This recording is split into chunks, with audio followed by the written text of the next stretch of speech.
you need to follow this draft strategy in 2026 for Underdog best ball drafts.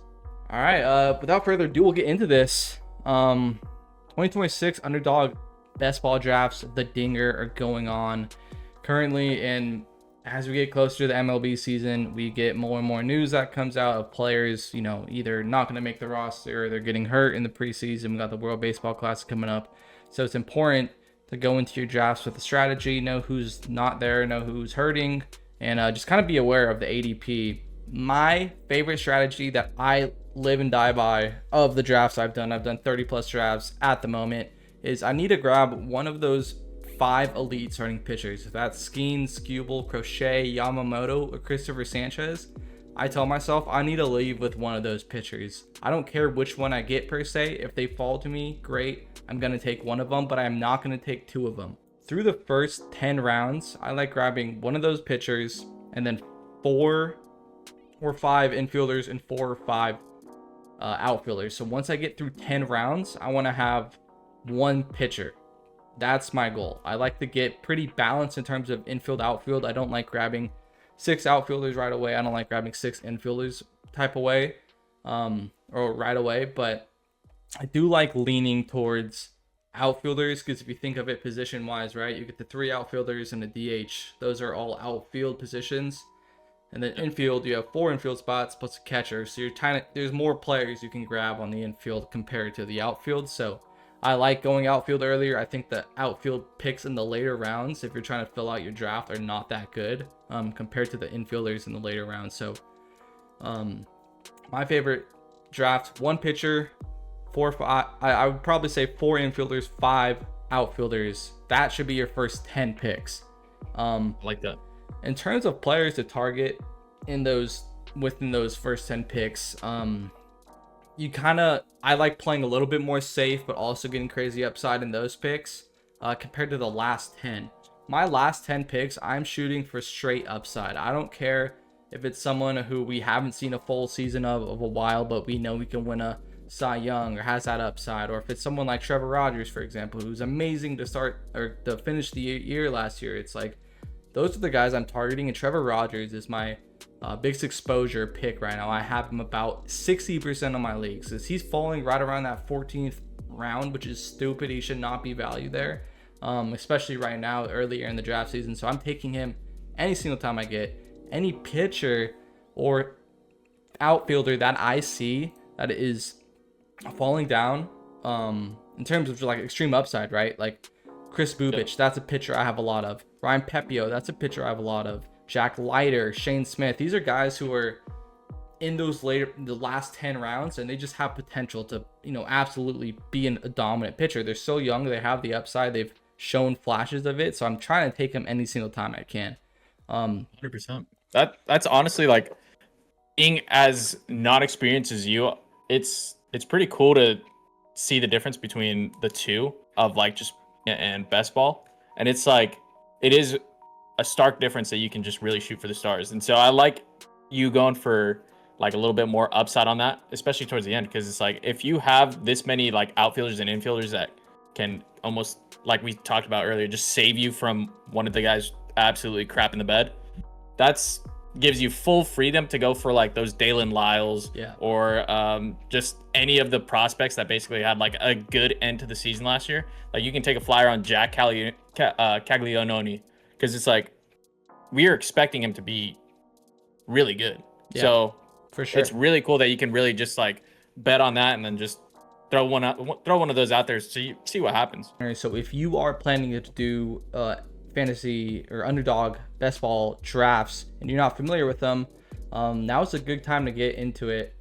100%. Just because it's definitely a different way of fantasy baseball. If you're not familiar with them, it's drafted a little bit differently. You're going to see some people's ADPs a little bit inflated or deflated in best ball, just because the draft's different. You're not making daily changes. You have a total of 20 rounds, but you only get 3 pitchers points will count towards the end of the year, 3 hitters points, and 3 outfielders points.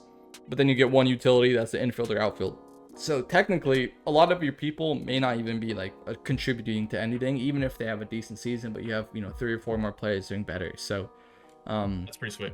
Upside is king. That's the name of the game for Underdog. Literally going into these next couple weeks, I'm gonna start filling out more drafts and start getting a little bit more experience in that area, and just it's really cool. Like we did one live stream earlier, and that was a lot of fun, honestly. Like being able to go through these like quick $15 like lineups and just throwing one out there to see if it's maybe like a lottery ticket almost. It's really cool just because it scratches the itch for baseball for sure. It just really gets you going, and especially leading up to the last month where we're getting used to all these mock drafts and everything. It's nice to fill in your head where other people are also taking these players in like set drafts and stuff like that. More draft strategy is you get, let's say you follow my rule, you get one of those pitchers and don't draft another pitcher through the first 10 rounds. So you're at one pitcher through 10 rounds. I kind of love right now that ADP range of 120 to like 160, 170 of pitchers. So I almost find myself sometimes getting that one pitcher, getting those 4 or 5 infielder outfielders, and then getting 5 or 6 pitchers straight in a round. Because I'm confident, right? Like I want hitters early. So I'm confident that 4 of those 5 hitters I have are going to have at least a decent season, to where anyone I'm drafting in the later rounds are most likely not going to outperform anyone I drafted just because they haven't shown it yet or whatever reason it is, right? I will go pitcher. So like I'm targeting people in this range of Trevor Rogers. He's ADP of 174 currently at. Chris Bubich, he's a ADP of 200. Pepio, 150. Shane Smith, 194. Jack Leiter's 183. Jose Soriano's 215. Yuri Perez, I take him a little bit just because maybe he does have that upside. He's ADP of 122. Mackenzie Gore is a little bit before that, but Mizorowski, like these guys, those are the names you want to look at when you're taking these mid-round pitchers, because early bats are going to be way better, and infielders at the very end of the draft are way better than outfielders. I try to get my 6 outfielders early. If that's by the 15th, 16th round, I have my outfielders set, because late round outfielders this year suck. None of them I feel like are going to be that good. I just kind of ignore them at all points. Having that foundation of like your infield and outfield, and then being able to take your flyers on your pitchers is honestly the best bet for you, because it is way easier to find pitchers in the late rounds as opposed to, like you said, finding an infielder. You're not going to find a good second baseman anywhere after the like 10th round. Yeah, definitely agree there. And it's there's so many ways to look at it. Like I'm taking Sandy Alcantara. Maybe he had a good end to the end of his season, so maybe he bounces back to Cy Young for him. Who knows? Carlos Rodon, kind of the same story there, but it's I don't want to say there's a ton of ways to go about it, because some people live and die about like they won't take a picture to like the 11th round and they'll just go hitters, and then just pitchers finish it. People all do it differently. I do believe my strategy is more of a balanced play that will end up working out, because you have so many high upside pitchers. If you get 8 pitchers on your roster just for the sake of it, let's just say 2 of them get hurt, 2 of them have a bad year. That still leaves you with 4 pitchers who have probably played the whole year and have been decent enough to get you good points. And hopefully one of those 5 aces you grab, because that guy's going to be amazing. And once you can get that amazing pitcher, then 2 more pitchers potentially take another step in their career. That's going to solve your pitching problem right away. So I would definitely look to go that way. Some basic information for people who may not know what a best ball draft is about, like what's the potential, what can you win. There's $1.25 million in prizes. So first place doesn't get 1.2 million. First place gets $200,000, which is still amazing for doing a $15 draft, right? You have enough.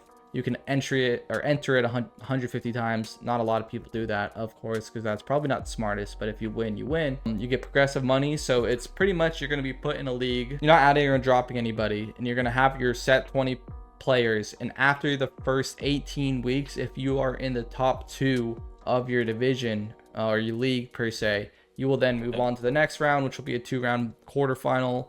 If you move on out of that, the top 2, then you go to semifinals, and I believe it's top 1 after the semifinals makes the finals. So you just pretty much got to have good high points, because this is points, not categories. There's. And I also heard if you use the code 9Penance, gives you like a higher percentage chance of winning. I've heard that, because if you do deposit on Underdog, $5. They will be giving you $75 in bonus funds that you can then use for your own draft. So if you want to do even more drafts, as long as you make one champions play, then you will be getting bonus funds. So you have more money to do more drafts, have more fun, potentially win more money. All from Underdog given to you for free. So definitely 200k sounds nice. Yeah, you might win 200k. All you gotta do is sign up with code 9penance, and you are definitely gonna have a chance to win that. If 100%. You have any questions, you guys have any draft tips you guys have been doing, let us know in the comments. I'd love to hear them. Maybe I need to start copying some of your guys' strategies, but we will catch you guys in the next video. Thanks for watching.